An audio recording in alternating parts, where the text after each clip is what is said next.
नमस्कार मेरे साथियों, कैसे हैं दोस्तों आप सब। आशा करते हैं कि आप लोग अच्छे होंगे और अपनी आने वाली विभिन्न परीक्षाओं की तैयारी बहुत ही बढ़िया तरीके से कर रहे होंगे। दोस्तों आज आपको बताया जाएगा एमए पॉलिटिकल साइंस का क्या एलिजिबिलिटी क्राइटेरिया है 2022-23 सत्र के अंदर। यहाँ पर दिल्ली विश्वविद्यालय में दो तरीके से एडमिशन होते हैं। या तो आप एंट्रेंस के माध्यम से एडमिशन लीजिए या तो आप मेरिट के माध्यम से एडमिशन लीजिए। तो दोनों का क्राइटेरिया आपको बताऊंगा मैं, क्योंकि एलिजिबिलिटी क्राइटेरिया फुलफिल करना बहुत ज़्यादा ज़रूरी है। बहुत ऐसे स्टूडेंट होते हैं जो कि एंट्रेंस को क्वालिफाई कर लेते हैं पर उनका जो एलिजिबिलिटी क्राइटेरिया है पूरा नहीं होता, जिसके कारण उनका एडमिशन नहीं हो पाता। तो वीडियो के माध्यम से आपको पूरा यही बताया जाएगा। तो जितने भी हमारे साथी चैनल पर नए हैं तो चैनल को सब्सक्राइब करेंगे, क्योंकि यहाँ पर आपको दिल्ली विश्वविद्यालय से आने वाली प्रत्येक इन्फॉर्मेशन सबसे पहले और सबसे सटीक प्रोवाइड होती है। बिल्कुल देखो दोस्तों, देखिए फिर एमए पॉलिटिकल साइंस का बहुत मतलब दोनों के लिए है, मेरिट और एंट्रेंस। तो यहाँ पे आपको पहला जो होगा बताएगा एलिजिबिलिटी इन एंट्रेंस कैटेगरी। अगर एंट्रेंस से लोगे आप हमें पॉलिटिकल साइंस में एडमिशन, तो देखो उसकी दो कैटेगरी है, कैटेगरी ID 1, कैटेगरी ID 2। तो कैटेगरी ID 1 को समझना बहुत ज़रूरी है। देखिए कोर्स की रिक्वायरमेंट, क्या कोर्स होना चाहिए आपके पास, उसके मार्क्स कितने होने चाहिए, ये समझ लो। देखो all the candidate all the candidates with BA honours, BA programme, BA pass, BA degree, जो भी BA की डिग्री है ना, तो अगर उसमें डिग्री फ्रॉम दिल्ली यूनिवर्सिटी से, यूनिवर्सिटी ऑफ दिल्ली और any other university is recognized to equivalent with the University of Delhi. मतलब दिल्ली यूनिवर्सिटी की होनी चाहिए या तो दिल्ली यूनिवर्सिटी से अदर कोई भी यूनिवर्सिटी है वो रिकॉग्नाइज होनी चाहिए और दिल्ली यूनिवर्सिटी के पैटर्न पर इक्विवेलेंट होनी चाहिए, उसके बराबर होनी चाहिए। उसमें एटलीस्ट आपके दिया है, ये देखो 50% marks in last qualifying examination और इक्विवेलेंट ग्रेड, मतलब आपके 50% मार्क्स होने चाहिए। अगर आप BA प्रोग्राम या BA ऑनर्स या BA पास से करे हुए हैं, BA bachelor degree, simple bachelor degree है या ऑनर्स में है, तो 50% आपकी मार्क्स होने ज़रूरी हैं। तो दूसरी कैटेगरी देख लो, इसके अंदर क्या है, ये है दूसरी कैटेगरी। तो दूसरी कैटेगरी बताया all the graduate science, commerce, engineering etcetera. जो साइंस में करे हो ग्रेजुएशन, या कॉमर्स में करे हो या इंजीनियरिंग में करे हो, जैसे वो बीटेक वीटेक ये सभी, from the University of Delhi any other universities. अगर दिल्ली से करा तो दिल्ली से, यूनिवर्सिटी ऑफ दिल्ली से या तो अदर कोई यूनिवर्सिटी से।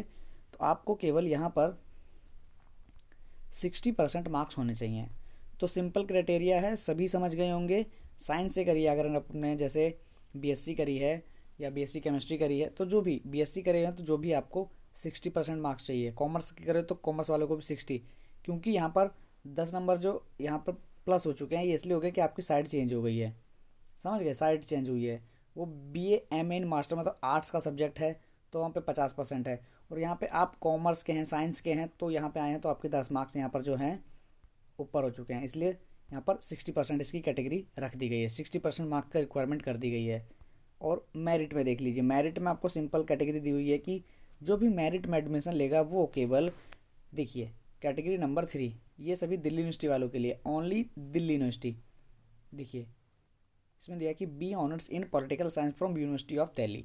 जितने भी स्टूडेंट बी ऑनर्स में पॉलिटिकल साइंस से किए हैं और दिल्ली यूनिवर्सिटी से किए हैं, उन सभी को जो मार्क्स की रिक्वायरमेंट है 60% मार्क्स होने चाहिए। समझ गए, 60% मार्क्स आपके मिनिमम होना चाहिए। ये सभी जो देखिए मेरिट में एडमिशन लेने का मतलब ये है कि मेरिट में आपकी परसेंटेज सही होनी चाहिए। अगर आप मेरिट में एडमिशन ले रहे हैं तो आपको मैं बता दूं कम से कम आपकी 70+ आपकी जो परसेंटेज है तो ही आप सोचिए कि मेरिट में एडमिशन होगा, वरना अगर कम परसेंटेज है तो अच्छे कॉलेज में नहीं होता। मेरिट अच्छी होनी चाहिए, आपकी नंबर अच्छे होने चाहिए ग्रेजुएशन में, तभी आपको एडमिशन मिलता है दिल्ली यूनिवर्सिटी में। तो मेरे साथियों, मैंने आप सभी को एमए पॉलिटिकल साइंस की जो भी एलिजिबिलिटी क्राइटेरिया आपको बता दिया। पैटर्न में आपको बता, देखो 100 क्वेश्चन आते हैं, एक क्वेश्चन 4 मार्क्स का होता है जो कि 400 मार्क्स हो गए। नेगेटिव मार्किंग की मैं बात करूँ तो 0.25 की नेगेटिव मार्किंग होती है। पेपर का पैटर्न बता दूँ तो हिंदी और इंग्लिश दोनों में आता है पेपर, कोई घबराने की बात नहीं है, पेपर हिंदी और इंग्लिश दोनों में आएगा। नेगेटिव मार्किंग है यहाँ पर, थोड़ी सी नेगेटिव मार्किंग है, कहने का मतलब है 0.25 की।